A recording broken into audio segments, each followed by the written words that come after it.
Your right to be rich. It is your right to be rich. You are here to lead the abundant life, to be happy, radiant, and free. You should, therefore, have all the money you need to lead a full, happy, prosperous life. There is no virtue in poverty, the latter is a mental disease. It should be abolished from the face of the earth. You are here to grow, expand, and unfold spiritually, mentally, and materially. You have the inalienable right to fully develop and express yourself along all lines. You should surround yourself with beauty and luxury. Why be satisfied with just enough to go around when you can enjoy the riches of the infinite? In this book, you will learn to make friends with money, and you will always have a surplus. Your desire to be rich is a desire for a fuller, happier, more wonderful life. It is a cosmic urge. It is good, very good. Begin to see money in its true significance, as a symbol of exchange. It means freedom from want, it means beauty, luxury, abundance, as also refinement. As you read this chapter, you are probably saying, I want more money. I am worthy of a higher salary than I am receiving. I believe most people are inadequately compensated. One of the reasons many people do not have more money is that they are silently or openly condemning it. They refer to money as filthy lucre, or they believe that love of money is the root of all evil, etc. Another reason they do not prosper is that they have a sneaky, subconscious feeling there is some virtue in poverty. This subconscious pattern may be due to early childhood training, superstition, or it could be based on a false interpretation of the scriptures. There is no virtue in poverty, it is a disease like any other mental disease. If you were physically ill, you would think there was something wrong with you. You would seek help, or do something about the condition at once. Likewise, if you do not have money constantly circulating in your life, there is something radically wrong with you. Money is only a symbol, it has taken many forms as a medium of exchange down through the centuries, such as salt, beads, or various trinkets. In early times, man's wealth was determined by the number of sheep or oxen he had. It is much more convenient to write a check than to carry some sheep around with you to pay your bills. God does not want you to live in a hovel or to go hungry. God wants you to be happy, prosperous, and successful. God is always successful in all his undertakings, whether he makes a star or a cosmos. You may wish to take a trip around the world, study art in foreign countries, go to college, or send your children to a superior school. You certainly wish to bring up your children in lovely surroundings, so that they might learn to appreciate beauty, order, symmetry, and proportion. You were born to succeed, to win, to conquer all difficulties, and to have all your faculties fully developed. If there is financial lack in your life, do something about it. Get away immediately from all superstitious beliefs about money. Do not ever regard money as evil or filthy. If you do, you cause it to take wings to fly away from you. Remember that you lose what you condemn. Suppose, for example, you found gold, silver, lead, copper, or iron in the ground. Would you pronounce these things evil? God pronounced all things good. The evil comes from man's darkened understanding, from his unenlightened mind, from his false interpretation of life, and his misuse of divine power. Uranium, lead, or some other metal could have been used as a medium of exchange. We use paper bills, checks, etc. Surely the piece of paper is not evil, neither is the check. Physicists as also other scientists know today that the only difference between metals is the number and rate of motion of the electrons revolving around a central nucleus. They are now changing one metal into another through a bombardment of the atoms in the powerful cyclotron. Gold under certain conditions becomes mercury. It will be only a little while until gold, silver, and other metals will be made synthetically in the chemical laboratory. I cannot imagine seeing anything evil in electrons, neutrons, protons, and isotopes. The piece of paper in your pocket is composed of electrons as well as protons arranged differently. Their number and rate of motion is different, that is the only way the paper differs from the silver in your pocket. Some people will say, oh, people kill for money. They steal for money. It has been associated with countless crimes, but that does not make it evil. Anyone may give another person $50 to kill someone, they has misused money to use it for a destructive purpose. You can use electricity to kill someone or to light the house. You can use water to quench the baby's thirst or use it to drown the child. You can use fire to warm the child or burn it to death. Another illustration would be if you brought some soil from your garden and put it in your coffee cup for breakfast. That would be your evil, yet the earth is not evil, neither is the coffee. The soil is misplaced, it belongs in your garden. Similarly, if a needle were stuck in your thumb, it would be your evil. The needle or pin belongs in the pin cushion, not in your thumb. It is useful and good as an instrument, a tool to sew. We know the forces or the elements of nature are not evil, it depends on our use of them whether they bless or hurt us. A man said to me one time, "I am broke. I do not like money, it is the root of all evil." Love of money to the exclusion of everything else will cause you to become lopsided, indeed unbalanced. You are here to use your power or authority wisely. Some men crave power, others crave money. If you set your heart on money and say, "That is all I want. I am going to give all my attention to amassing money, nothing else matters," you can get money and attain a fortune, but you have forgotten that you are here to lead a balanced life. Man does not live by bread alone. For example, if you belong to some cult or religious group and become fanatical about it, excluding yourself from your friends, society, and social activities, you will become unbalanced, inhibited, frustrated as well. Nature insists on a balance. If all your time is devoted to external things and possessions, you will find yourself hungry for peace of mind, harmony, love, joy, or perfect health. You will find that you cannot buy anything that is real. You can amass a fortune or have millions of dollars. This is not evil or bad. Love of money to the exclusion of everything else results in frustration, disappointment, as also disillusionment. In that sense, it is the root of your evil. By making money your sole aim, you simply made a wrong choice. You thought that was all you wanted, but you found after all your efforts that it was not only the money you needed. What you really desired was true peace of mind, with abundance. You could have the million or many millions, if you wanted them, yet still have peace of mind, harmony, perfect health, and divine expression. Everyone wants enough money, not just enough to go around. Surely those who want abundance and despair, he should have it. The urges, desires, and impulses we have for food, clothing, homes, better means of transportation, expression, procreation, abundance are all God-given, divine, and good. Yet we may misdirect these impulses, desires, and urges, resulting in evil or negative experiences in our lives. Man does not have an evil nature, there is no evil nature in you. It is God, the universal wisdom, or life seeking expression through you. For example, a boy wants to go to college, but he does not have enough money. He sees other boys in the neighborhood going off to college and the university, his desire increases. He says to himself, "I want an education too." Such a youth may steal or embezzle money for the purpose of going to college. The desire to go to college was basically and fundamentally good. He misdirected that desire or urge by violating the laws of society, the cosmic law of harmony, or the golden rule, then he finds himself in trouble. However, if this boy knew the laws of mind, and his unqualified capacity through the use of the spiritual power to go to college, he would be free and not in jail. Who put him in jail? He placed himself there. The policeman who locked him up in prison was an instrument of the man-made laws which he violated. He first imprisoned himself in his mind by stealing and hurting others. Fear and a guilt consciousness followed. This is the prison of the mind, followed by the prison walls made of bricks and stones. Money is a symbol of God's opulence, beauty, refinement, and abundance. Should be used wisely, judiciously, and constructively to bless humanity in countless ways. It is merely a symbol of the economic health of the nation. When your blood is circulating freely, you are healthy. When money is circulating freely in your life, you are economically healthy. When people begin to hoard money, to put it away in tin boxes, or become charged with fear, there is economic illness. The crash of 1929 was a psychological panic. It was fear seizing the minds of people everywhere. It was a sort of negative, hypnotic spell. You are living in a subjective and objective world.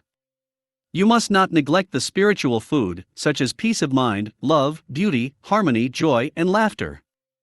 Knowledge of the spiritual power is the means to the royal road to riches of all kinds, whether your desire is spiritual, mental, or material.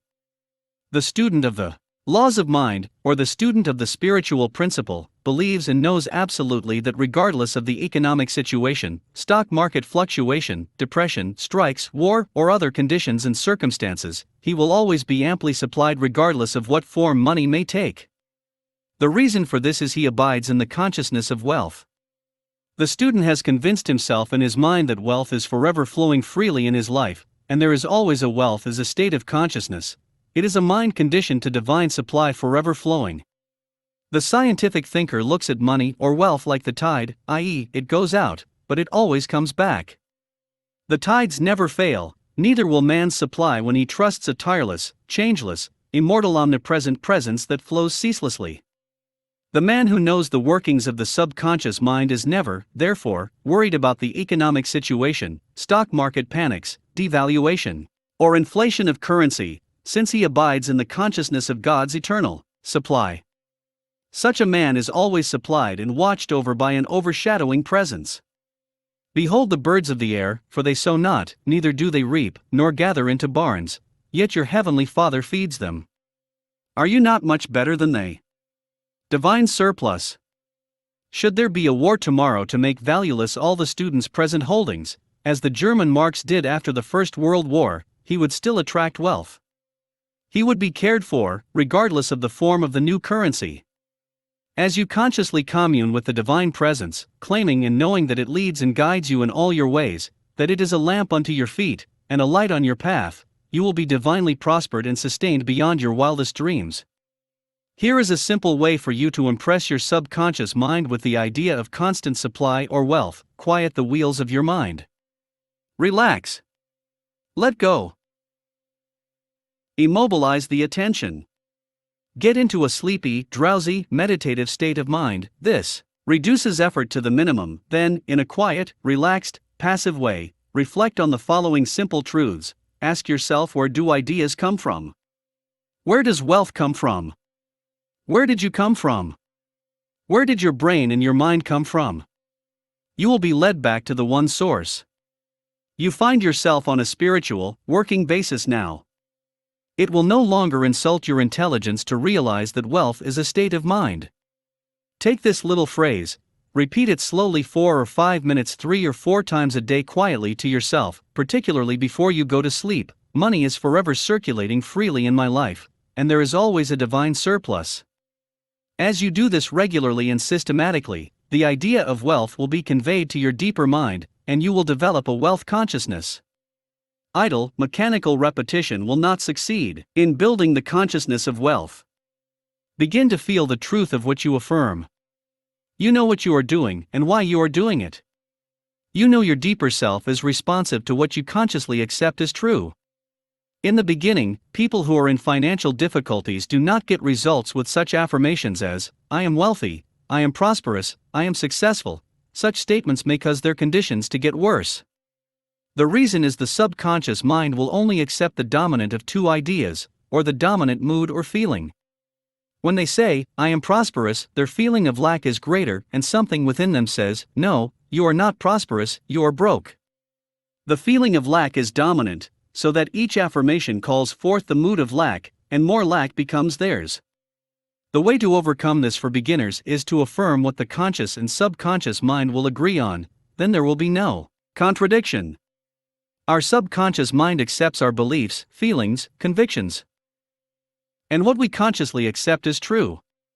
A man could engage the cooperation of his subconscious mind by saying, I am prospering every day. I am growing in wealth and in wisdom every day. Every day my wealth is multiplying. I am advancing, growing, and moving forward financially.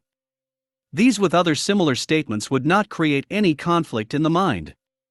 For instance, if a salesman has only 10 cents in his pocket, he could easily agree that he could have more tomorrow. If he sold a pair of shoes tomorrow, there is nothing within him which says his sales could not increase. He could use statements such as, my sales are increasing every day. I am advancing and moving forward. He would find these would be sound psychologically and acceptable to his mind. They would produce desirable fruit. The spiritually advanced students who quietly, knowingly, and feelingly say, I am prosperous, I am successful, I am wealthy, get wonderful results also. Why would this be true? When they think, feel, or say, I am prosperous, they mean God is all supply or infinite riches, and what is true of God is true of them. When they say, I am wealthy, they know God is infinite supply, the inexhaustible treasure house, and what is true of God is, therefore, true of them, for God is within them. Many men get wonderful results by dwelling on three abstract ideas, such as health, wealth, and success. Health is a divine reality or quality of God. Wealth is of God, it is eternal as also endless. Success is of God, God is always successful in all his undertakings. The way they produce remarkable results is to stand before a mirror as they shave, to repeat for 5 or 10 minutes, health, wealth, and success. They do not say, I am healthy or I am successful, they create no opposition in their minds. They are quiet and relaxed when the mind is receptive and passive. At that time, they repeat these words. Amazing results follow. All they are doing is identifying with truths that are eternal, changeless, and timeless. You can develop a wealth consciousness. Put the principles enunciated as well as elaborated on in this book into practice. Your erstwhile desert will rejoice to blossom as the rose. I worked with a young boy in Australia many years ago who wanted to become a physician and surgeon, but he had no money, nor had he graduated from high school. For expenses, he used to clean doctors' offices, wash windows, and do odd repair jobs. He told me that every night as he went to sleep, he used to see a diploma on a wall with his name in big, bold letters. He used to clean and shine the diplomas in the medical building where he worked. It was not hard for him to engrave the diploma in his mind and develop it there. I do not know how long he continued this imaging, but it must have been for some months. Results followed as he persisted. One of the doctors took a great liking to this young boy, and after training him in the art of sterilizing instruments, giving hypodermic injections, along with other miscellaneous first aid work, he became a technical assistant in his office. The doctor sent him to high school as also to college at his own expense. Today this man is a prominent doctor in Montreal, Canada. He had a dream. A clear image in his mind. His wealth was in his mind. Wealth is your idea, desire, talent, urge for service, capacity to give to mankind, your ability for usefulness to society, with your love for humanity in general.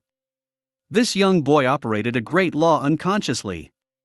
Troward says, having seen the end, you have willed the means to the realization of the end. The end in this boy's case was to be a physician.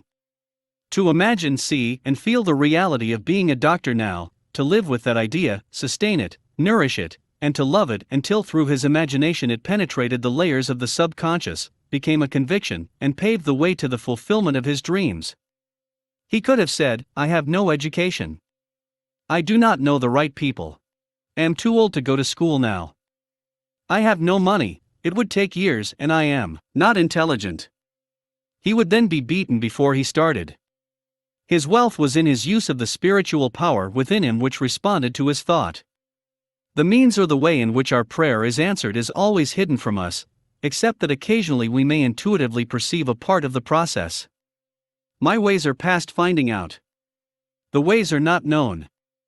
The only thing a person has to do is to imagine to accept the end in his mind, yet leave its realization to the universal all-pervasive subjective wisdom contained within. Often the question is asked, what should I do after meditating on the end accepting my desire in consciousness? The answer is simple, you will be compelled to do whatever is necessary for the realization of your ideal. The law of the subconscious is compulsion. The law of life is action and reaction. What we do is the automatic response to our inner movements of the mind, inner feeling, and conviction. A few months ago as I went to sleep, I imagined I was reading one of my most popular books, Magic of Faith, in French. I began to realize that imagine this book going into all French-speaking nations. For several weeks I did this every night, falling asleep with the imaginary French edition of Magic of Faith in my hands. Just before Christmas in 1954, I received a letter from a leading publisher in Paris, France, enclosing a contract drawn up with a request just for my signature, giving him permission to publish and promote abroad the French edition of Magic of Faith to all French-speaking countries. You might ask me, what did I do about the publishing of this book after prayer? I would have to say, nothing. The subjective wisdom took over and brought it to pass in its own way, which was a far better way than any method I could consciously devise. All of our external movements, motions, and actions follow the inner movements of the mind. Inner action precedes all outer action. Whatever steps you take physically, or what you seem to do objectively, will all be a part of a pattern which you were compelled to fulfill. Accepting the end manages the means to the realization of the end. Believe that you have it now, you shall receive it. We must cease denying our good. Realize that the only thing that keeps us from the riches that lie all around us is our mental attitude, or the way we look at God, life, indeed the world in general.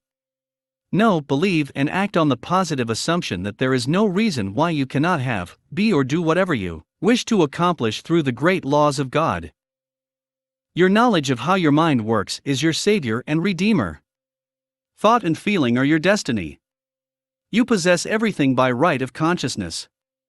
The consciousness of health produces health, the consciousness of wealth produces wealth. The world seems to deny or oppose what you pray for, your senses sometimes mock and laugh at you. If you say to your friend that you are opening up a new business for yourself, he may proceed to give you all the reasons why you are bound to fail. If you are susceptible to his hypnotic spell, he may instill fear of failure in your mind.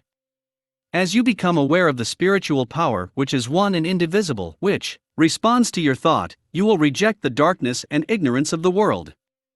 You will know that you possess all the equipment, power along with the knowledge to succeed. To walk on the royal road to riches, you must not place obstacles on the pathway of others, neither must you be jealous or envious of others. Actually, when you entertain these negative states of mind, you are hurting and injuring yourself, because you are thinking and feeling it. The suggestion, as Quimby said, you give to another, you are giving to yourself. This is the reason that the law of the Golden Rule is a cosmic, divine law. I am sure you have heard men say, that fellow has a racket. He is a racketeer. He is getting money dishonestly. He is a faker. I knew him when he had nothing. He is crooked, a thief, and a swindler. If you analyze the man who talks like that, he is usually in want or suffering from some financial or physical illness. Perhaps his former college friends went up the ladder of success and excelled him, now he is bitter and envious of their progress. In many instances, this is the cause of his downfall. Thinking negatively of these classmates, or condemning their wealth, causes the wealth and prosperity he is praying for to vanish and flee away. He is condemning the things he is praying for. He is praying two ways. On the one hand, he is saying, God is making me prosper. In the next breath, silently or audibly, he is saying, I resent that fellow's wealth. Always make it a special point to bless the other person, rejoice in his prosperity and success. When you do, you bless as well as prosper yourself. If you go into the bank, and you see your competitor across the street deposit 20 times more than you do, or you see him deposit $10,000, rejoice, and be exceedingly glad to see God's abundance being manifested through one of his sons. You are then blessing and exalting what you are praying for. What you bless, you multiply. What you condemn, you lose. If you are working in a large organization, where you are silently thinking and resenting the fact that you are underpaid, that you are not appreciated, or that you deserve more money and greater recognition, you are subconsciously severing your ties with that organization. You are setting a law in motion, then the superintendent or manager says to you, we have to let you go. You dismissed yourself. The manager was simply the instrument through which your own negative mental state was confirmed. In other words, he was a messenger telling you what you conceived as true about yourself. It was an example of the law of action and reaction. The action was the internal movement of your mind, the reaction was the response of the outer world to conform to your inner thinking. Perhaps as you read this, you are thinking of someone who has prospered financially by taking advantage of others, by defrauding them, by selling them unsound investments in property, etc. The answer to this is obvious, because if we rob, cheat, or defraud another, we do the same to ourselves. In reality, in this case, we are actually hurting or robbing from ourselves. We are in a mood of lack in the first place, which is bound to attract loss to us. The loss may come in many ways. It may come in loss of health, prestige, peace of mind, social status, sickness in the home, or in business. It may not necessarily come in loss of money. We must not be short-sighted and think that the loss has to come in just dollars and cents. Isn't it a wonderful feeling to place your head on the pillow at night and feel you are at peace with the whole world, and that your heart is full of goodwill toward all? There are some people who have accumulated money the wrong way, by trampling on others, trickery, deceit, and chicanery. What is the price? Sometimes it is mental and physical disease, guilt complexes, insomnia, or hidden fears. As one man said to me, "Yes, I rode roughshod over others. I got what I wanted, but I got cancer doing it." He realized he had attained his wealth in the wrong way. You can be wealthy and prosperous without hurting anyone. Many men are constantly robbing themselves. They steal from themselves peace of mind, health, joy, inspiration, happiness, and the laughter of God. They may say that they have never stolen, but is it true? Every time we resent another, or are jealous, or envious of another's wealth or success, we are stealing from ourselves. These are the thieves and robbers which Jesus cast out of the temple. Likewise, you must cast them out incisively and decisively. Do not let them live in your mind. Cut their heads off with the fire of right thought and feeling. I remember in the early days of the war reading about a woman in Brooklyn, New York, who went around from store to store buying up all the coffee she could. She knew it was going to be rationed. She was full of fear that there would not be enough for her. She bought as much as she could, then stored it in the cellar. That evening she went to church services. When she came home, burglars had broken down the door, stolen not only the coffee, but silverware, money, jewelry, and other things. This good woman said what they all say: "Why did this happen to me when I was at church? I never stole from anyone." Is it true? Was she not in the consciousness of fear when she began to hoard supplies of coffee? Her mood of fear were sufficient to bring about loss in her home and possessions. She did not have to put her hand on the cash register or rob a bank. Her fear of lack produced lack. This is the reason that many people who are what society calls good citizens suffer loss. They are good in the worldly sense, i.e., they pay their taxes, they obey the laws, vote regularly, also are generous to charities, but they are resentful of others' possessions, their wealth, or social position. If they would like to take money when no one was looking, such an attitude is definitely and positively a state of shortage that may cause the person who indulges in such a mental state to attract charlatans or knaves who may swindle or cheat them in some business transaction.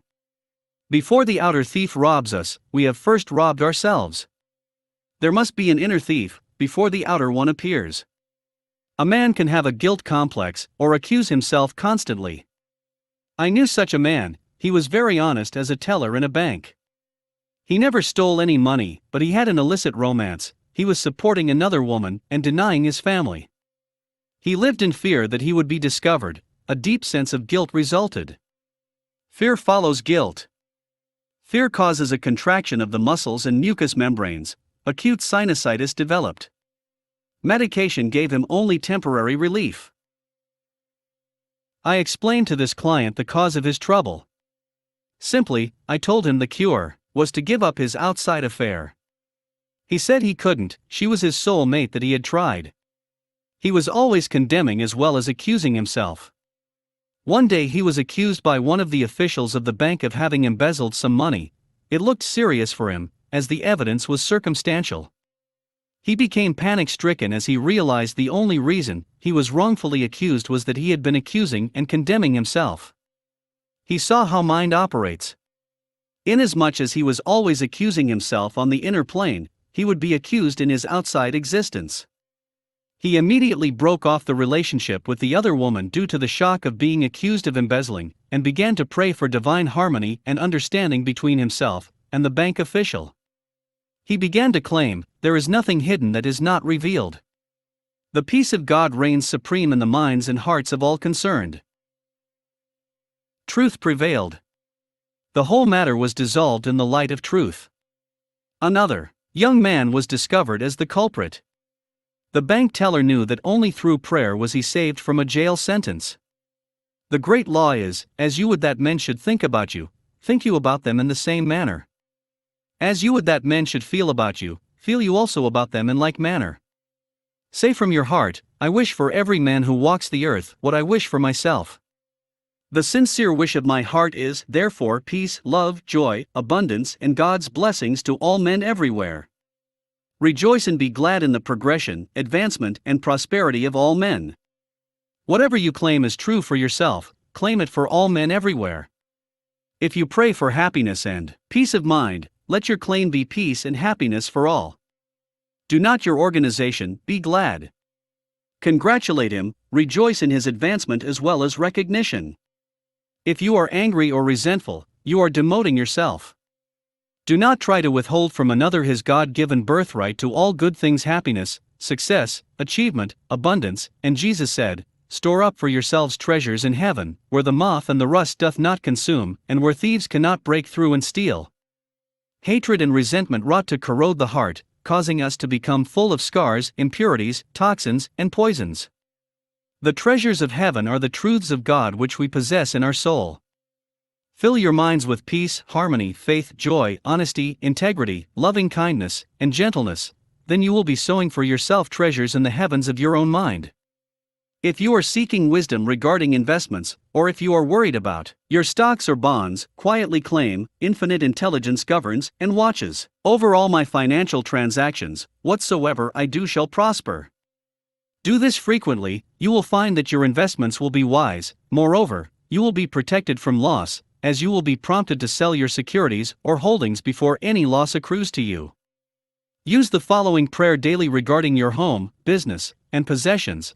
The overshadowing presence which guides the planets on their course and causes the sun to shine, watches over all my possessions, home, business, and all my things. God is my fortress and vault. All my possessions are secure in God. It is wonderful. By reminding yourself daily of this great truth, as also by observing the laws of love, you will always be guided, watched over, and prospered in all your ways. You will never suffer from loss, for you have chosen the Most High as your counselor and guide. The envelope of God's love surrounds, enfolds, to encompass you at all times. You rest in the everlasting arms of God. All of us should seek an inner guidance for our problems. If you have a financial problem, repeat this before you retire at night. Now I shall sleep in peace. I have turned this matter over to the God wisdom within. It only knows the answer. As the sun rises in the morning, so will my answer be resurrected. I know the sunrise never fails. Then go off to sleep. Do not fret, fuss, or fume over a problem. Night brings counsel. Sleep on it. Your intellect cannot solve all your problems. Pray for the light that is to come. Remember that the dawn always comes, then the shadows flee away. Let your sleep every night be a contented bliss. You are not a victim of circumstances, except if you believe you are. You can rise to overcome any circumstance or condition. You will have different experiences as you stand on the rock of spiritual truth, steadfast and faithful to your deeper purposes as well as desires. In large stores, the management employs store detectives to prevent people from stealing. They catch a number every day trying to get something for nothing. All such people are living in the consciousness of lack and limitation. They are stealing from themselves, attracting at the same time all manner of loss. These people lack faith in God, though without the understanding of how their minds work. If they would pray for true place, divine expression, and supply, they would find work. Then by honesty, integrity, and perseverance they would become a credit to themselves and society at large. Jesus said, "For ye have the poor always with you, but me ye have not always." The poor states of consciousness are always with us in this sense, that no matter how much wealth you now have, there is something you want with all your heart. It may be a problem of health, perhaps a son or daughter needs guidance, or harmony is lacking in the home. At that moment you are poor. We could not know what abundance was, except we were conscious of lack. I have chosen 12, and one you of is a devil. Whether it be the King of England or the boy in the slums, we are all born into limitation racial beliefs. It is through these limitations we grow. We could never discover the inner power, except through problems and difficulties. These are our poor states, which prod us in seeking the solution. We could not know what joy was, except when we could shed a tear of sorrow. We must be aware of poverty to seek liberation and freedom, to ascend into God's opulence. The poor states, such as fear, ignorance, worry, lack, and pain, are not bad when they cause you to seek the opposite. When you get into trouble, and get kicked from pillar to post, when you ask negative, heart-rending questions, such as why are all these things happening to me? Why does there seem to be a jinx following me? Light will come into your mind. Through your suffering, pain, or misery you will discover the truth, which sets you free. Sweet are the uses of adversity, like a toad ugly and venomous, yet wears a precious jewel on its head. Through dissatisfaction we are led to satisfaction. All those studying the laws of life have been dissatisfied with something. They have had some problem or difficulty which they could not solve, or they were not satisfied with the man-made answers to life's riddles. They have found their answer in the God presence within themselves, the pearl of great price, the precious jewel. The Bible says, I sought the Lord, and I found him, and he delivered me from all my fears. When you realize your ambition or desire, you will be satisfied for only a brief period of time, then the urge to expand will come again. This is life seeking to express itself at higher levels through you. When one desire is satisfied, another comes, etc., until infinity. You are here to grow. Life is progression, it is not static. You are here to go from glory to glory. There is no end, for there is no end to God's glory. We are all poor in the sense we are forever seeking more light, wisdom, happiness to gain greater joy out of life. God is infinite. Never in eternity could you exhaust the glory, beauty, and wisdom which is within. This is how wonderful you are.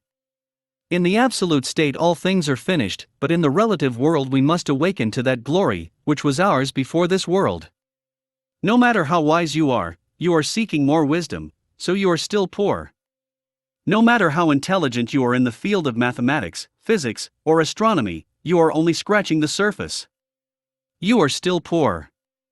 The journey is ever onward, upward, and Godward. It is really an awakening process whereby you realize creation is finished.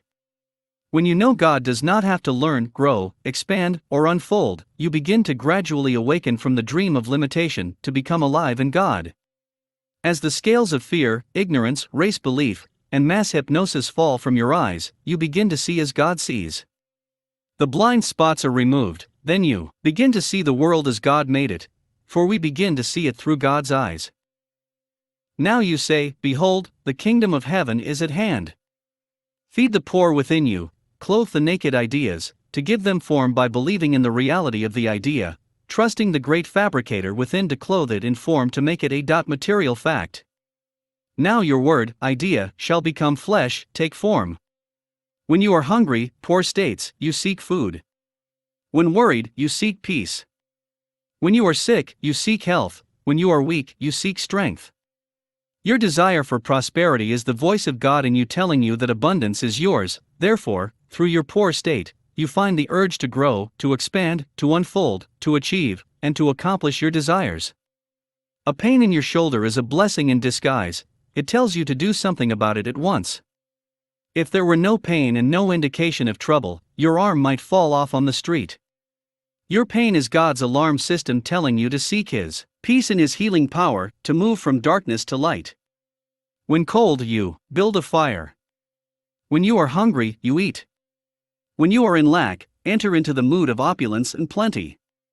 Imagine the end, rejoice in it. Having imagined the end, and felt it as true, you have willed the means to the realization of the end. When you are fearful and worried, feed your mind with the great truths of God that have stood the test of time, and will last forever. You can receive comfort by meditating on the great Psalms. For example, the Lord is my shepherd, I shall not want. God is my refuge, my salvation, whom shall I fear? God is an ever present help in time of trouble. My God, in Him will I trust. He shall cover me with His feathers, and under His wings shall I rest. One with God is a majority. If God be for me, who can be against me? I do all things through Christ, who strengthened me and me. Let the healing vibrations of these truths flood your mind and heart, then you will crowd out of your mind all your fears, doubts, and worries through this meditative process. Imbibe another great spiritual truth: a merry heart mocketh a cheerful countenance. A merry heart hath a continual feast. A merry heart doeth good like a medicine, a broken spirit drieth the bones. Therefore I put thee in remembrance that thou stir up the gift of God within thee.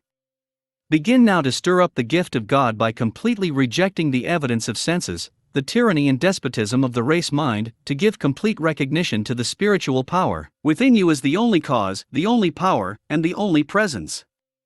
Know that it is a responsive and beneficent power. Draw nigh unto it, and it will draw nigh unto you. Turn to it devotedly with assurance, trust, and love. It will respond to you as love, peace, guidance, and prosperity. It will be your comforter, guide, counselor, and your heavenly Father. You will then say, God is love. I have found him. He truly has delivered me from all my fears. Furthermore, you will find yourself in green pastures, where abundance, all of God's riches flow freely through you. Say to yourself freely and joyously during the day, I walk in the consciousness of the presence of God all day long. His fullness flows through me at all times, filling up all the empty vessels in my life. When you are filled to the brim of the feeling of being what you long to be, your prayer is answered. Are all the vessels full in your life? Look under health, wealth, love, and expression. Are you fully satisfied on all levels? Is there something lacking in one of these four? All that you seek, no matter what it is, comes under one of these classifications. If you say, all I want is truth or wisdom, you are expressing the desire of all men everywhere. That is what everyone wants, even though he or she may word it differently. Truth or wisdom is the overall desire of every man. This comes under the classification of expression. You wish to express more and more of God here, just now. Through your emptiness, limitation, and problems, you grow in God's light, till you discover yourself. There is no other way you could discover yourself. If you could not use your powers two ways, you would never discover yourself, neither would you ever deduce a law governing you. If you were compelled to be good, or compelled to love, that would not be love. You would then be an automaton. You have freedom to love, because you can give it, or retain. If compelled to love, there is no love. Aren't you flattered when some woman tells you she loves you and wants you? She has chosen you from all the men in the world. She does not have to love you.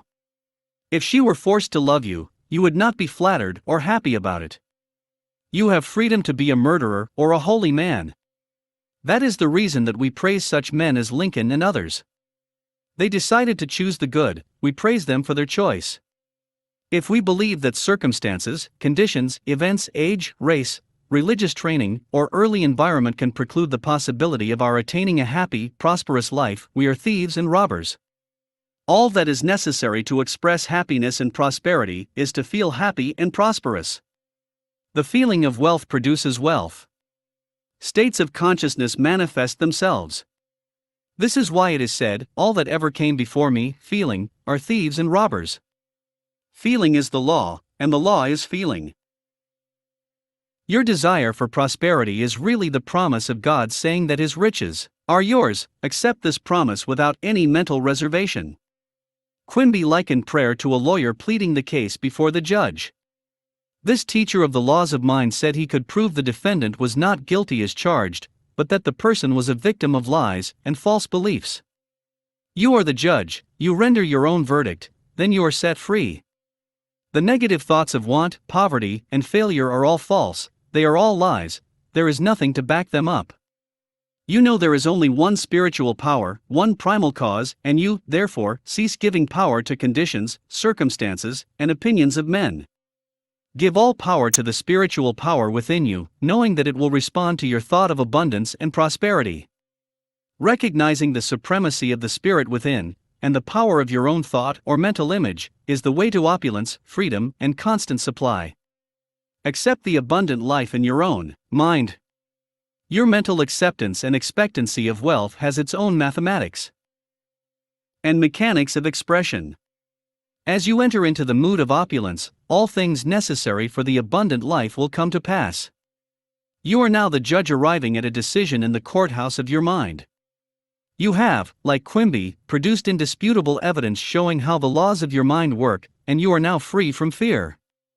You have executed and chopped the heads off all the fear and superstitious thoughts in your mind. Fear is the signal for action. It is not really bad. It tells you to move to the opposite, which is faith in God and all positive values. Let this be your daily prayer. Write it in your heart: God is the source of my supply. That supply is my supply now.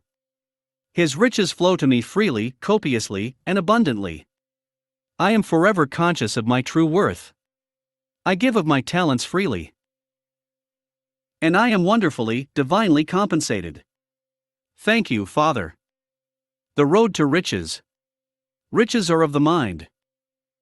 Let us suppose for a moment that a physician's diploma was stolen together with his office equipment. I am sure you would agree that his wealth was in his mind. He could still carry on, diagnose disease, prescribe, operate, and lecture on materia medica. Only his symbols were stolen. He could always get additional supplies. His riches were in his mental capacity, knowledge to help others, and his ability to contribute to humanity in general. You will always be wealthy when you have an intense desire to contribute to the good of mankind. Your urge for service, i.e., to give of your talents to the world, will always find a response in the heart of the universe. I knew a man in New York during the financial crisis of 1929 who lost everything he had, including his home and all his life's savings. I met him after a lecture which I had given at one of the hotels in the city. This was what he said: I lost everything. I made $1 million in 4 years. I will make it again. All I have lost is a symbol. I can again attract the symbol of wealth in the same way that honey attracts flies. I followed the career of this man for several years to discover the key to his success. The key may seem strange to you, yet it is a very old one. The name he gave the key was, change water into wine. He read this passage in the Bible, and he knew it was the answer to perfect health, happiness, peace of mind, and prosperity. Wine in the Bible always means the realization of your desires, urges, plans, dreams, propositions, etc. In other words, it is the things you wish to accomplish, achieve, and bring forth. Water in the Bible usually refers to your mind or consciousness. Water takes the shape of any vessel into which it is poured. Likewise, whatever you feel and believe is true will become manifest in your world, thus you are always changing water into wine.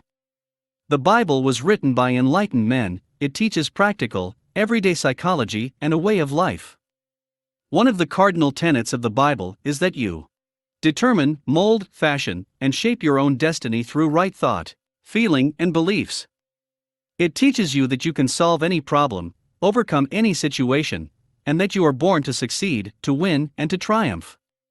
In order to discover the royal road to riches, and receive the strength and security necessary to advance in life, you must cease viewing the Bible in the traditional way. The above man, while in a financial crisis, used to say to himself frequently, during the days when he was without funds, I can change water into wine. These words meant to him, I can exchange the poverty ideas in my mind for the realization of my present desires or needs, which are wealth and financial supply. His mental attitude, water, was, once I made a fortune honestly. I will make it again, wine. His regular affirmation consisted of, I attracted the symbol, money, once, I am attracting it again. I know this and feel it is true, wine. This man went to work as a salesman for a chemical organization. Ideas for the better promotion of their products came to him. He passed them on to his organization. It was not long until he became vice president. Within 4 years the company made him president. His constant mental attitude was, I can change water into wine. Look upon the story in John of changing water into wine in a figurative way, and say to yourself, as the above-mentioned chemical salesman did, I can make the invisible ideas, urges, dreams, and desires of mine visible, because I have discovered a simple, universal law of mind. The law he demonstrated is the law of action and reaction. It means your external world, body, circumstances, environment, and financial status are always a perfect reflection of your inner thinking, beliefs, feelings, and convictions.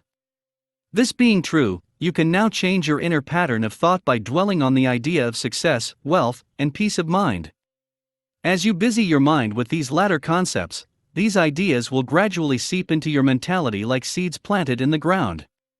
As all seeds, thoughts, and ideas grow after their kind, so will your habitual thinking and feeling manifest in prosperity, success, and peace of mind. Wise thought, action, is followed by right action, reaction. You can acquire riches when you become aware of the fact that prayer is a marriage feast. The feast is a psychological one. You meditate on, mentally eat of, your good or your desire until you become one with it. I will now cite a case history from my files relating how a young girl performed her first miracle in transforming water into wine. She operated a very beautiful hair salon. Her mother became ill, and she had to devote considerable time at home, neglecting her business. During her absence, 2 of her assistants embezzled funds. She was forced into bankruptcy, lost her home, and found herself deeply in debt. She was unable to pay hospital bills for her mother, and she was now unemployed. I explained to this woman the magic formula of changing water into wine. Again, we made it clear to her that wine means answered prayer, or the materialization of her ideal. She was quarreling with the outside world. She said, "Look at the facts, I have lost everything, it is a cruel world. I cannot pay my bills. I do not pray, for I have lost hope." She was so absorbed and engrossed in the material world that she was completely oblivious to the internal cause of her situation. As we talked, she began to understand that she had to resolve the quarrel in her mind. No matter what your desire or ideal is, as you read this book, you will also find some thought or idea in your mind opposed to it. For example, your desire may be for health. Perhaps there are several thoughts such as these in your mind simultaneously: I can't be healed. I have tried, but it is no use, it's getting worse. I don't know enough about spiritual mind healing. As you study yourself, don't you have a tug of war in your mind? Like this girl, you find environment and external affairs challenging your desire of expression, wealth, and peace of mind. True prayer is a mental marriage feast, and it teaches us all how to resolve the mental conflict. In prayer, you write what you believe in your own mind. Emerson said, "A man is what he thinks all day long." By your habitual thinking, you make your own mental laws of belief. By repeating a certain train of thought, you establish definite opinions and beliefs in the deeper mind called the subconscious. Then such mental acceptances, beliefs, and opinions direct and control all the outer actions. To understand this and begin to apply it is the first step in changing water into wine, or changing lack and limitation into abundance and opulence. The man who is unaware of his own inner spiritual powers is, therefore, subject to race beliefs, lack, and limitation. Open your Bible now and perform your first miracle, as this beauty operator did. You can do it. If you merely read the Bible as a historical event, you will miss the spiritual, mental, scientific view of the laws of mind with which we are concerned in this book. Let us take this passage. "And the 3rd day there was a marriage in Cana of Galilee, and the mother of Jesus was there." Galilee means your mind or consciousness. Cana means your desire. The marriage is purely mental, or the subjective embodiment of your desire. This whole beautiful drama of prayer is a psychological one in which all the characters are mental states, feelings, and ideas within you. One of the meanings of Jesus is illumined reason. The mother of Jesus means the feeling, moods, or emotions which possess us. And both Jesus was called, and his disciples, to the marriage. Your disciples are your inner powers and faculties enabling you to realize your desires. And when they wanted wine, the mother of Jesus saith unto him, They have no wine. Wine, as we have stated, represents the answered prayer, or the manifestation of your desire and ideals in life. You can now see this as an everyday drama taking place in your own life. When you wish to accomplish something as this girl did, namely, finding work, supply, and a way out of your problem, suggestions of lack come to you, such as, there is no hope. All is lost. I can't accomplish it, it is hopeless. This is the voice from the outside world saying to you, they have no wine, or look at the facts. This is your feeling of want, limitation, or bondage speaking. How do you meet the challenge of circumstances and conditions?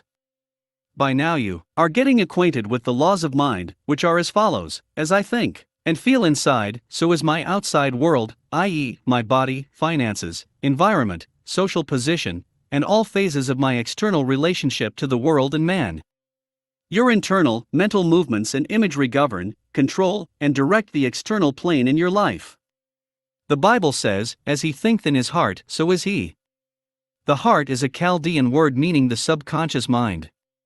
In other words, your thought must reach subjective levels by engaging the power of your subliminal self. Thought and feeling are your destiny. Thought charged with feeling and interest is always subjectified, and becomes manifest in your world. Prayer is a marriage of thought and feeling, or your idea and emotion. This is what the marriage feast relates. Any idea or desire of the mind felt as true comes to pass, whether it is good, bad, or indifferent. Knowing the law now that what you imagine and feel in your mind, you will express, manifest, or experience in the outside, enables you to begin to discipline your mind. When the suggestion of lack, fear, doubt, or despair, they have no wine, comes to your mind, immediately reject it mentally by focusing your attention at once on the answered prayer, or the fulfillment of your desire. The statements given in the Bible from John 2, "Mine hour is not yet come," and "Woman, what have I to do with thee?" are figurative, idiomatic, oriental expressions. As we paraphrase these quotations, woman means the negative feeling that you indulge in. These negative suggestions have no power or reality, because there is nothing to back them up. A suggestion of lack has no power, the power is resident in your own thought and feeling. What does God mean to you? God is the name given to the one spiritual power. God is the one invisible source from which all things flow. When your thoughts are constructive and harmonious, the spiritual power, being responsive to your thought, flows as harmony, health, and abundance. Practice the wonderful discipline of completely rejecting every thought of want by immediately recognizing the availability of the spiritual power. Its response to your constructive thoughts and imagery, then you will be practicing the truth found in these words: "Woman, what have I to do with thee?" We read, "Mine hour is not yet come." This means that while you have not yet reached a conviction or positive state of mind, you know you are on the way mentally, because you are engaging your mind on the positive ideals, goals, as well as enhancing your objectives of life. Whatever the mind dwells upon, it multiplies, magnifies, and causes it to grow until finally the mind becomes qualified with the new state of consciousness. You are then conditioned positively, whereas before you were conditioned negatively. The spiritual man in prayer moves from the mood of want to the mood of confidence, peace, and trust in the spiritual power within himself. Since his trust and faith are in the spiritual power, his mother, moods and feeling, registers a feeling of triumph or victory. This will bring about the solution or the answer to your prayer. The water pots in the story from the Bible refer to the mental cycles that man goes through in order to bring about the subjective realization of his desire. The length of time may be a moment, hour, week, or month, depending on the faith and state of consciousness of the student. In prayer, we must cleanse our mind of false beliefs, fear, doubt, and anxiety by becoming completely detached from the evidence of senses, that is, the external world. In the peacefulness, quietude of your mind, when you have stilled the wheels of your mind, meditate on the joy of the answered prayer until that inner certitude comes. Indeed, you know that you know. When you have succeeded in being one with your desire, you have succeeded in the mental marriage or the union of your feelings with your idea. I am sure you wish to be married, one with, to health, harmony, success, as also achievement in your mind at this moment. Every time you pray, you are trying to perform the marriage feast of Kana, realization of your desire or ideals. You want to be mentally identified with the concepts of peace, success, well-being, and perfect health. They filled them up to the brim. The 6 water pots represent your own mind, in spiritual as well as mental creative activity. You must fill your mind to the brim, meaning you must become fulfilled. When you succeed in filling your mind with the ideal you wish to accomplish or express, you are full to the brim, then you cease praying about it, for you feel its reality in your mind. You know. It is a finished state of consciousness. You are at peace about it. And he saith unto them, Draw out now, and bear unto the governor of the feast. Whatever is impregnated in our subconscious mind is always objectified on the screen of space. Consequently, when we enter a state of conviction that our prayer is answered, we have given the command, Bear unto the governor of the feast. You are always governing your mental feast. During the day, thousands of thoughts, suggestions, opinions, sights, and sounds reach your eyes and ears. You can reject them as unfit for mental consumption or entertain them, as you choose. Your conscious, reasoning, intellectual mind is the governor of the feast. When you consciously choose to entertain, meditate, feast upon, and imagine your heart's desire is true, it becomes a living embodiment and a part of your mentality, so that your deeper self gives birth or expression to it. In other words, what is impressed subjectively is expressed objectively. Your senses or conscious mind see the materialization of your good attitude. When the conscious mind becomes aware of water made into wine, it becomes aware of the answered prayer. Water might be called, also, the invisible, formless, spiritual power, unconditioned consciousness. Wine is conditioned consciousness, or the mind giving birth to its beliefs as well as convictions. The servants which draw the water for you represent the mood of peace, confidence, and faith. According to your faith or feeling, your good is attracted or drawn to you. Imbibe, cherish, fall in love with these spiritual principles which are discussed in this book. In the first recorded miracle of Jesus, you are told that prayer is a marriage feast, or the mind uniting with its desire. Love is the fulfilling of the law. Love is really an emotional attachment, a sense of oneness with your good. You must be true to that which you love. You must be loyal to your purpose or to your ideal. We are not being true to the one we love when we are flirting or mentally entertaining other marriages with fear, doubt, worry, anxiety, or false beliefs. Love is a state of oneness, a state of fulfillment. Refer to the book by the author, Love is Freedom. When this simple drama was explained to the beauty operator mentioned above, she became rich mentally. She understood this drama. She put it into practice in her life. This is how she prayed. She knew that the water, her own mind, would flow to fill up all the empty vessels in response to her new way of thinking and feeling. At night, this client became very quiet and still, relaxed her body, to begin to use constructive imagery. The steps she used are as follows. First step, she began to imagine the local bank manager was congratulating her on her wonderful deposits in the bank. She kept imagining that for about 5 minutes. The second step, in her imagination she heard her mother saying to her, I am so happy about your wonderful, new position. She continued to hear her say this in a happy, joyous way for about 3 to 5 minutes. The third step, she vividly imagined the writer was in front of her performing her marriage ceremony. This woman heard me saying as the officiating minister, I now pronounce you man and wife. Completing this routine, she went to sleep feeling filled full, i.e., sensing and feeling within herself the joy of the answered prayer. Nothing happened for 3 weeks, in fact, things got much worse, but she persevered, refusing to take no for her answer. She knew that in order to grow spiritually, she too had to perform her first miracle by changing her fear to faith, her mood of lack to a mood of opulence and prosperity, by changing consciousness, water, into the conditions, circumstances, and experiences she wished to express. Consciousness, awareness, beingness, principle, spirit, or whatever name you give it, is the cause of all, it is the only presence and power. The spiritual power or spirit within us is the cause and substance of all things. All things, birds, trees, stars, sun, moon, earth, gold, silver, and platinum, are its manifestations. It is the cause and substance of all things. There is none else. Understanding this, she knew that water, consciousness, could become supply in the form of money, true place, or true expression for herself, health for her mother, as well as companionship and fullness of life.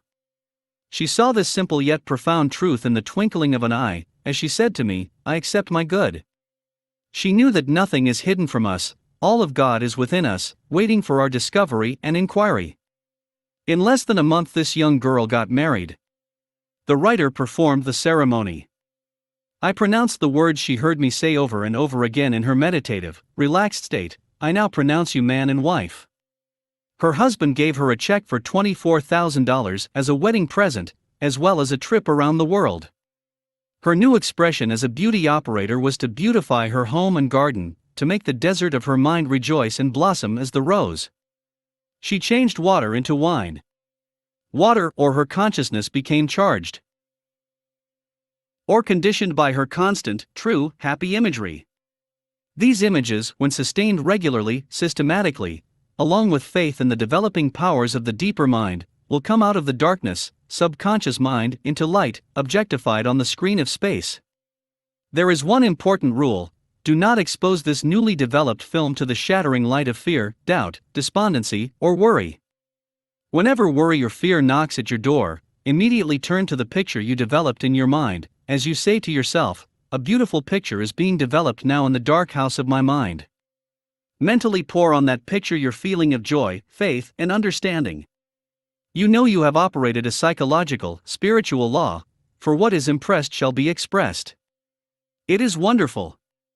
The following is a sure, certain way for developing as also manifesting all the material riches supply you need all the days of your life.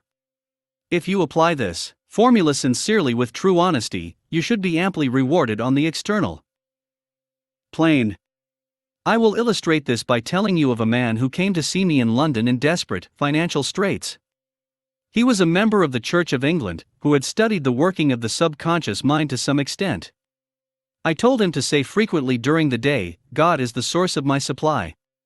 All my needs are met at every moment of time and point of space.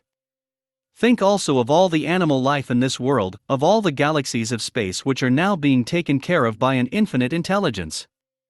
Notice how nature is lavish, extravagant, and bountiful. Think of the fish of the sea which are all being sustained, as well as the birds of the air. He began to realize that since he was born, he had been taken care of, fed by his mother, clothed by his father, that is watched over by tender, loving parents. This man got a job and was paid in a wonderful way. He reasoned that it was illogical to assume that the principle of life, which gave him life always took care of him, would suddenly cease to respond to him. He realized that he had cut off his own supply by resenting his employer, self-condemnation, criticism of himself, and by his own sense of unworthiness. He had psychologically severed the cord which joined him to the infinite source of all things, the indwelling spirit or life principle, called by some consciousness or awareness. Man is not fed like the birds, he must consciously commune with the inner dwelling power and presence, to receive guidance, strength, vitality, that is all things necessary for the fulfillment of his needs. This is the formula which he used to change water into the wine of abundance to achieve financial success. He realized God, or the spiritual power within him, was the cause of all. Furthermore, he realized that if he could sell himself the idea that wealth was his by divine right, he would manifest abundance of supply. The affirmation he used was, God is the source of my supply. All my financial and other needs are met at every moment of time and point of space. There is always a divine surplus.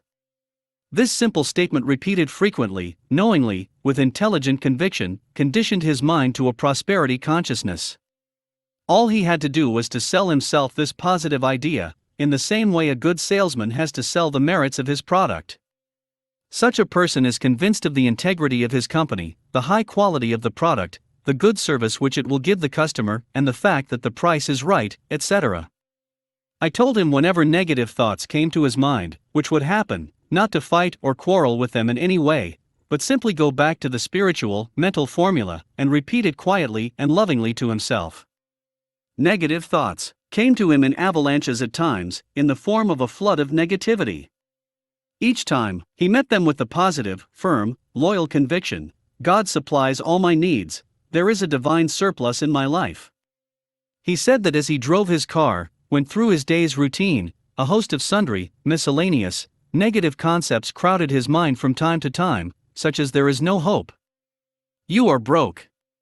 Each time such negative thoughts came, he refused their mental admission by turning to the eternal source of wealth, health, all things which he knew to be his own spiritual awareness.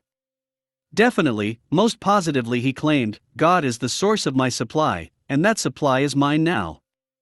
Or, there is a divine solution. God's wealth is my wealth, with other affirmative, positive statements which charged his mind with hope, faith, expectancy. Ultimately, this conviction in an ever-flowing fountain of riches supplied all his needs copiously, joyously, endlessly. The negative flood of thoughts came to him as often as 50 times in an hour. Each time he refused to open the door of his mind to these gangsters, assassins, and thieves, which he knew would only rob him of peace, wealth, success, all good things.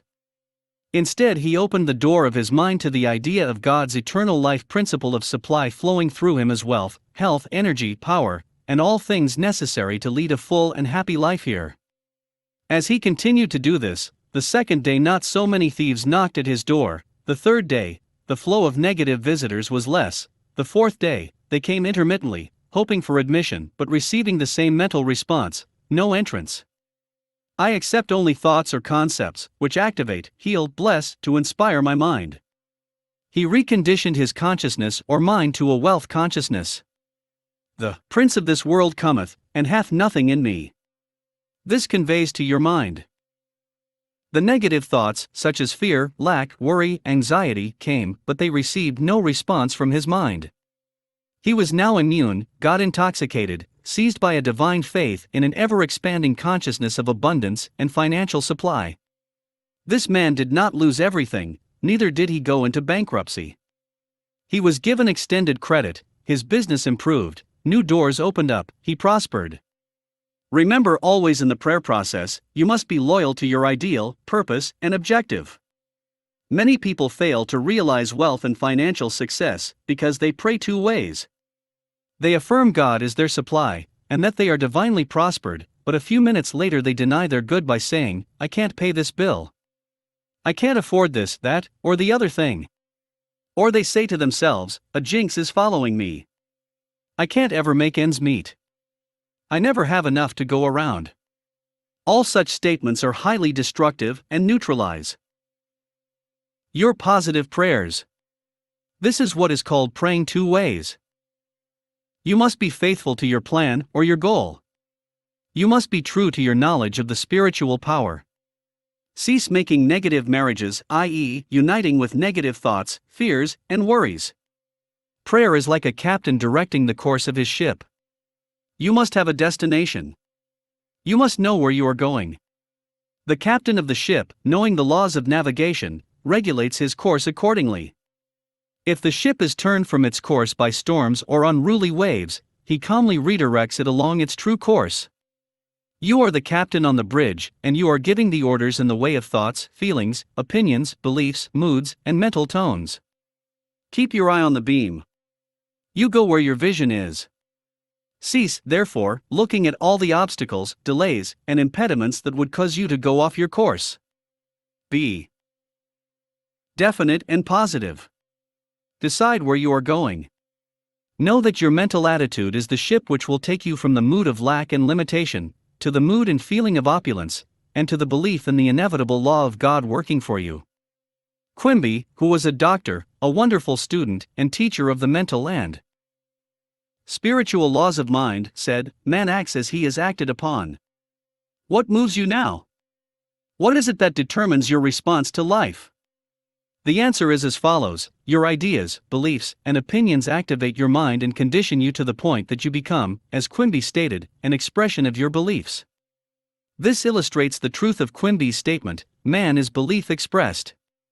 Another popular statement of Quimby's was, our minds mingle like atmospheres, and each person has his identity in that atmosphere.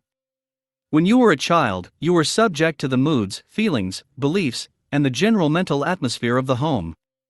The fears, anxieties, superstitions, as well as the religious faith and convictions of the parents were impressed on your mind.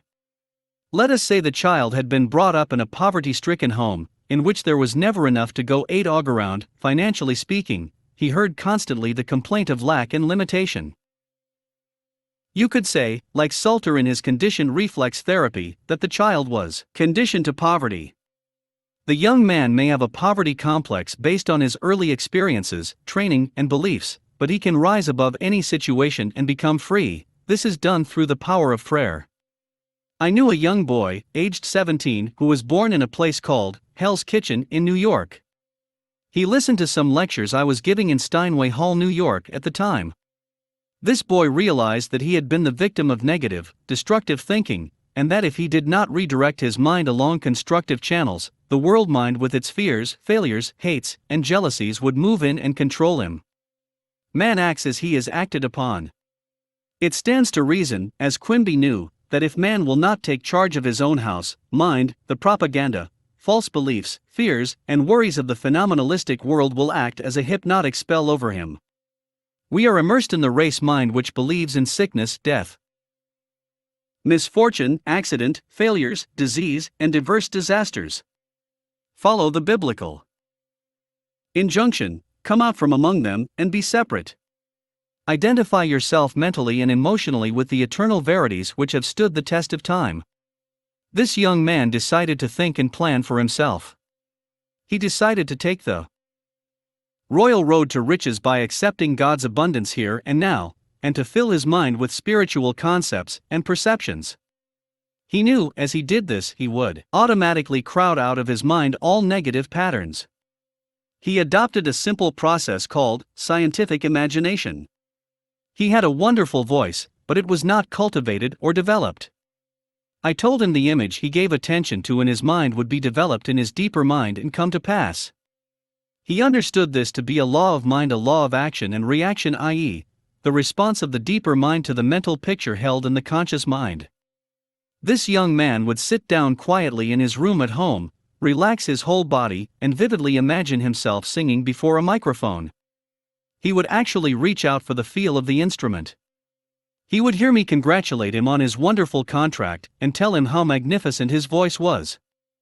By giving his attention and devotion to this mental image regularly and systematically, a deep impression was made on his subconscious mind. A short time elapsed, and an Italian voice instructor in New York gave him free lessons several times a week because he saw his possibilities. He got a contract which sent him abroad to sing in the salons of Europe, Asia, South Africa, and other places. His financial worries were over, for he also received a wonderful salary. His hidden talents and ability to release them were his real riches. These talents and powers within all of us are God-given. Let us release them. Did you ever say to yourself, how can I be more useful to my fellow creatures? How can I contribute more to humanity? A minister friend of mine told me that in his early days he and his church suffered financially. His technique or process was this simple prayer which worked wonders for him: God reveals to me better ways to present the truths of God to my fellow creatures. Money poured in, the mortgage was paid in a few years, and he has never worried about money since. As you read this chapter, you have now learned that the inner feelings, moods, and beliefs of man always control and govern his external world. The inner movements of the mind control the outer movements. To change the outside, you must change the inside. As in heaven, so on earth, or as in my mind or consciousness, so is it in my body, circumstances, and environment. The Bible says, there is nothing hidden that shall not be revealed. For example, if you are sick, you are revealing a mental and emotional pattern which is the cause. If you are upset, or if you receive tragic news, notice how you reveal it in your face, eyes, gestures, tonal qualities, also in your gait and posture. As a matter of fact, your whole body reveals your inner distress. You could, of course, through mental discipline and prayer remain absolutely poised, serene, and calm, refusing to betray your hidden feelings or mental states. You could order the muscles of your body to relax, be quiet, and be still. They would have to obey you. Your eyes, face, and lips would not betray any sign of grief, anger, or despondency. On the other hand, with a little discipline, through prayer and meditation, you could reverse the entire picture. Even though you had received disturbing news, regardless of its grave nature, you could show and exhibit joy, peace, relaxation, and a vibrant, buoyant nature. No one would ever know that you were the recipient of so-called bad news. Regardless of what kind of news you received today, you could go to the mirror, look at your face, lips, eyes, and your gestures, as you tell yourself and imagine you have heard the news of having received a vast fortune. Dramatize it, feel it, thrill to it, and notice how your whole body responds to the inner thrill. You can reverse any situation through prayer. Busy your mind with the concepts of peace, success, wealth, and happiness. Identify yourself with these ideas mentally, emotionally, and pictorially. Get a picture of yourself as you want to be, retain that image, sustain it with joy, faith, and expectancy. Finally, you will succeed in experiencing its manifestation. I say to people who consult me regarding financial lack to marry wealth. Some see the point, others do not. As all Bible students know, your wife is what you are mentally joined to, united with, or at one with. In other words, what you conceive and believe, you give conception. If you believe the world is cold, cruel, and harsh, that it is a dog-eat-dog way of life, that is your concept, you are married to it, and you will have children or issue by that marriage. The children from such a mental marriage or belief will be your experiences, conditions, and circumstances, together with all other events in your life. All your experiences and reactions to life will be the image and likeness of the ideas which fathered them. Look at the many wives the average man is living with, such as fear, doubt, anxiety, criticism, jealousy, and anger. These play havoc with his mind. Marry wealth by claiming, feeling, and believing, God supplies all my needs according to His riches in glory. Or take the following statement and repeat it over and over again knowingly until your consciousness is conditioned by it, or it becomes part of your meditation. I am divinely expressed, and I have a wonderful income. Do not say this in a parrot-like fashion, but know that your train of thought is being engraved in your deeper mind, and it becomes a conditioned state of consciousness. Let the phrase become meaningful to you. Pour life, love, and feeling on it, making it alive. One of my class students recently opened a restaurant. He phoned me, saying that he got married to a restaurant. He meant that he had made up his mind to be very successful, diligent, and persevering, and to see that his business prospered. This man's wife, mental, was his belief in the accomplishment of his desire or wish. Identify yourself with your aim in life, and cease mental marriages with criticism, self-condemnation, anger, fear, and worry. Give attention to your chosen ideal, being full of faith and confidence in the inevitable law of prosperity and success. You will accomplish nothing by loving your ideal 1 minute, and denying it the next minute. This is like mixing acid and alkali, and you will get an inert substance. In going along the royal road to riches, you must be faithful to your chosen ideal, your wife. We find illustrations in the Bible relating to these same truths. For instance, Eve came out of Adam's rib. Your rib is your concept, desire, idea, plan, goal, or aim in life. Eve means the emotion, feeling nature, or the inner tone. In other words, you must mother the idea. The idea must be mothered, loved, and felt as true, in order to manifest your aim in life. The idea is the father, the emotion is the mother. This is the marriage feast, which is always taking place in your mind. Ouspensky spoke of the third element which entered in, or was formed following the union of your desire and feeling.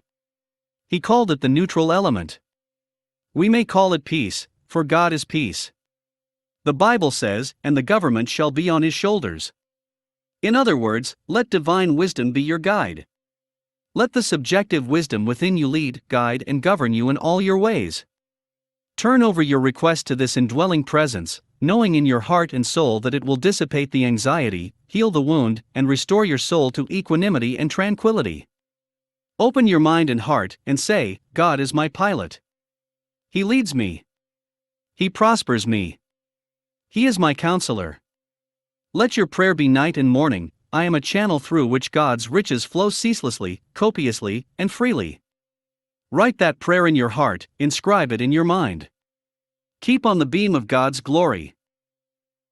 The man who does not know the inner workings of his own mind is full of burdens, anxieties, and worries. He has not learned how to cast his burden on the indwelling presence and go free. The Zen monk was asked by his disciple, "What is truth?" He replied in a symbolic way by taking the bag off his back and placing it on the ground. The disciple then asked him, "Master, how does it work?" The Zen monk, still silent, placed the bag on his back and walked on down the road singing to himself. The bag is your burden or your problem. You cast it on the subjective wisdom which knows all and has the know-how of accomplishment. It knows only the answer. Placing the bag again on his back means though I still have the problem, I now have mental rest and relief from the burden, because I have invoked the divine wisdom on my behalf. Therefore, I sing the song of triumph, knowing that the answer to my prayer is on the way, and I sing for the joy that is set before me. It is wonderful. Every man at the beginning doth set forth good wine, and when men have well drunk, then that which is worse, but thou hast kept the good wine until now. This is true of every man when he first enters a knowledge of the laws of the mind. He sets out with high spirits and ambitions. He is the new broom which sweeps clean, and he is full of good intentions. Oftentimes he forgets the source of power. He does not remain faithful to the principle within him, which is scientific and effectual, that would lift him out of his negative experiences and set him on the high road to freedom and peace of mind. He begins to indulge mentally and emotionally with ideas and thoughts extraneous to his announced aim and goal.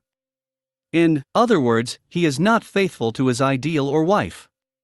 Know that the subjective or deeper self within you will accept your request, and being the great fabricator, it will bring it to pass in its own way.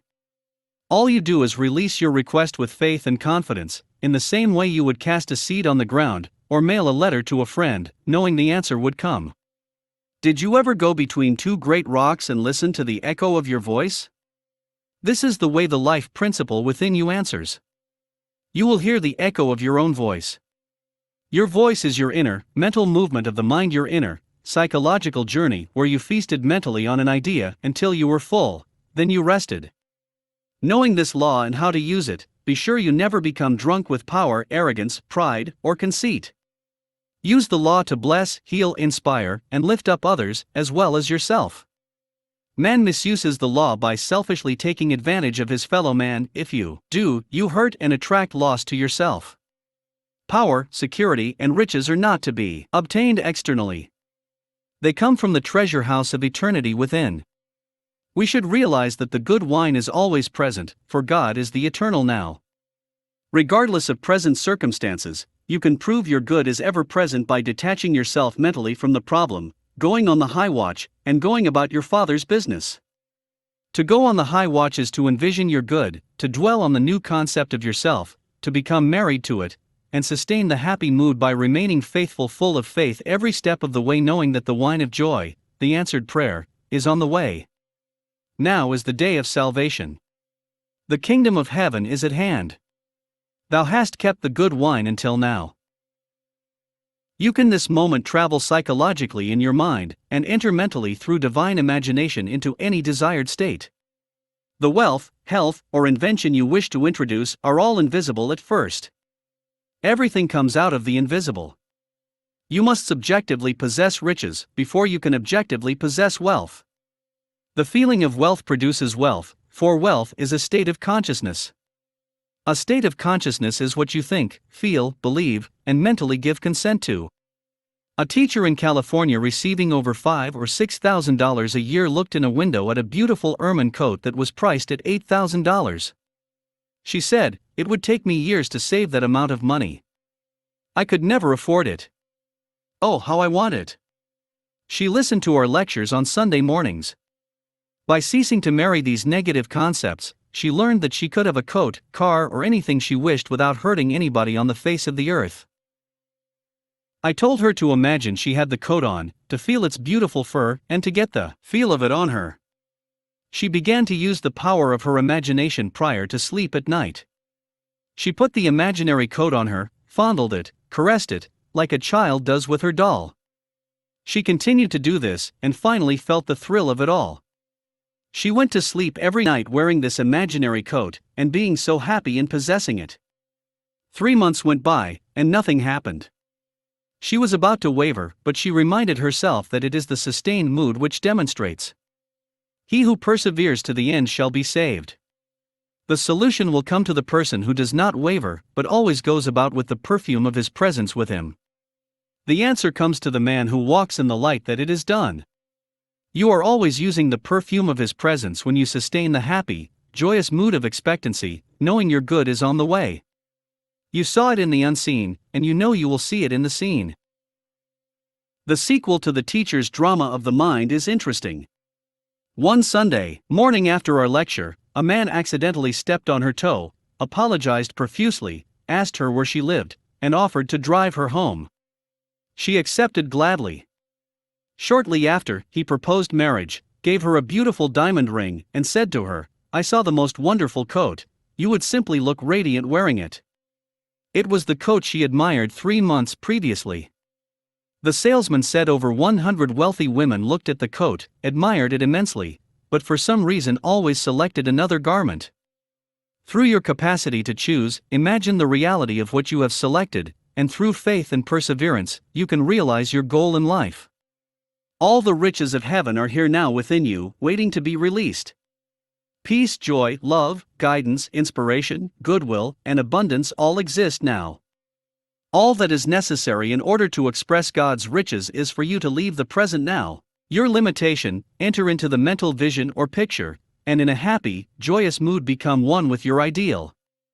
Having seen and felt your good in moments of high exaltation, you know that in a little while you shall see your ideal objectively as you walk through time and space. As within, so without. As above, so below. As in heaven, so on earth. In other words, you will see your beliefs expressed. Man is belief expressed.